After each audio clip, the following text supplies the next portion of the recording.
ప్రతిరోజు సామెతలలో ఈరోజు ఫిబ్రవరి 1వ తారీఖు సామెతలు 1వ అధ్యాయంలో ఉన్న 33 వచనములు. దావీదు కుమారుడును ఇశ్రాయేలు రాజునైన సొలొమోను సామెతలు.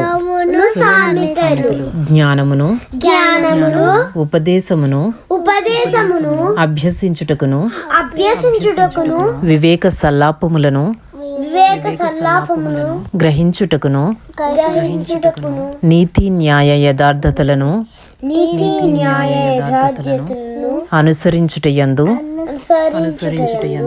బుద్ధి కుశలత ఇచ్చు. ఉపదేశమునందుటకును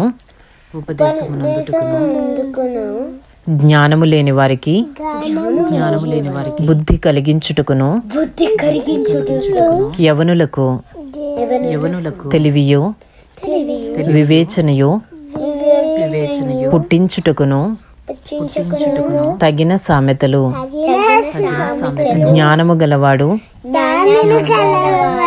విని పాండిత్యము వృద్ధి చేసుకొనును.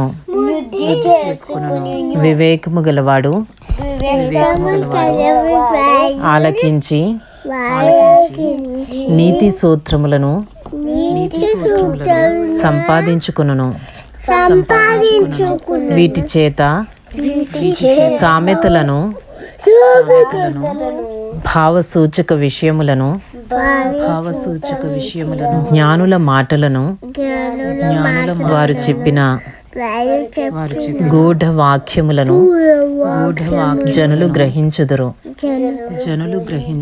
యెహోవాయందు భయభక్తులు కలిగి ఉండుట తెలివికి మూలము. మూర్ఖులు జ్ఞానమును ఉపదేశమును తిరస్కరించుదురు. నా కుమారుడా నీ తండ్రి ఉపదేశము ఆలకింపుము. నీ తల్లి చెప్పు బోధను త్రోసివేయకుము. అవి నీ తలకు సొగసైన మాలికయో నీ కంఠమునకు హారములునై ఉండును. నా కుమారుడా పాపులు నిన్ను ప్రేరేపింపగా ఒప్పకుము. మాతో కూడా రమ్ము మనము ప్రాణము తీయుటకై పొంచి ఉందము. నిర్దోషి అయిన ఒకని పట్టుకునుటకు దాగియుందము. పాతాళము మనుష్యులను మృంగివేయునట్లు వారిని జీవముతోనే మృంగివేయుదము. సమాధిలోనికి దిగువారు మృంగబడునట్లు వారు పూర్ణ బలముతో నుండగా మనము వారిని మృంగివేయుదము రమ్ము అని వారు చెప్పినప్పుడు ఒప్పకుము. పలు విధములైన మంచి సొత్తులు మనకు దొరుకును. మన ఇండ్లను దోపుడు సొమ్ముతో నింపుకొందము. నీవు మాతో పాలివాడవై యుండుము. మనకందరికి సంచి ఒక్కటే ఉండును అని వారు నీతో చెప్పుదురు. నా కుమారుడా నీవు వారి మార్గమున పోకుము. వారి త్రోవలయందు నడవకుండా నీ పాదము వెనుకకు తీసుకొనుము. కీడు చేయుటకై వారి పాదములు పరుగులెత్తును. నరహత్య చేయుటకై వారు త్వరపడుచుందరు. పక్షి చూచుచుండగా వల వేయుట వ్యర్థము వారి స్వనాశనమునకే పొంచియుందురు తమ్మును తామే పట్టుకునుటకై దాగియుందురు. ఆశాపాతకులందరి గతి అట్టిదే. దానిని స్వీకరించు వారి ప్రాణము అది తీయును. జ్ఞానము వీధులలో కేకలు వేయుచున్నది. సంత వీధులలో బిగ్గరగా పలుకుచున్నది. గొప్ప సందడి గల స్థలములలో ప్రకటన చేయుచున్నది. పురద్వారములలోను పట్టణములోను జ్ఞానము ప్రచురించుచు తెలియజేయుచున్నది. ఎట్లనగా జ్ఞానము లేని వార్లారా మీరెన్నాళ్ళు జ్ఞానము లేని వారుగా ఉండగోరుదురు.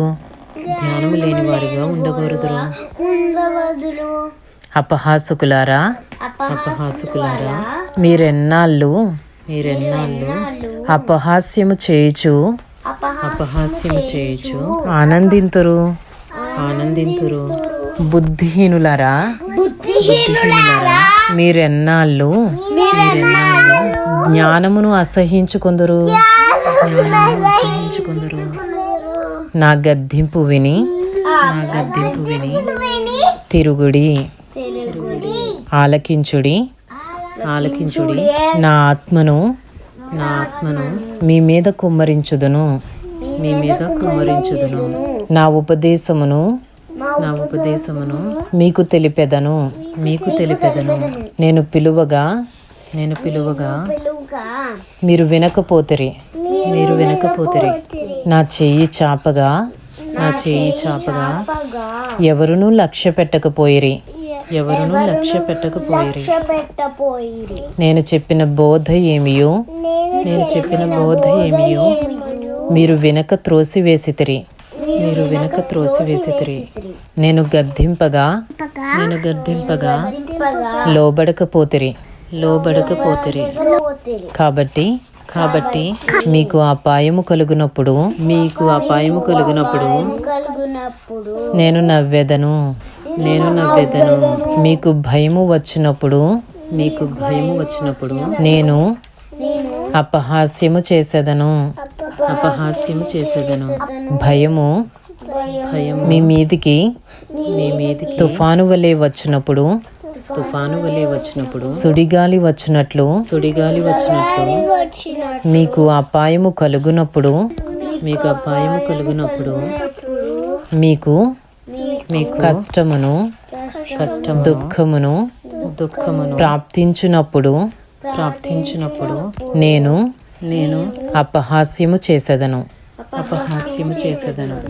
అప్పుడు వారు నన్ను గూర్చి మొర్రపెట్టెదరు గాని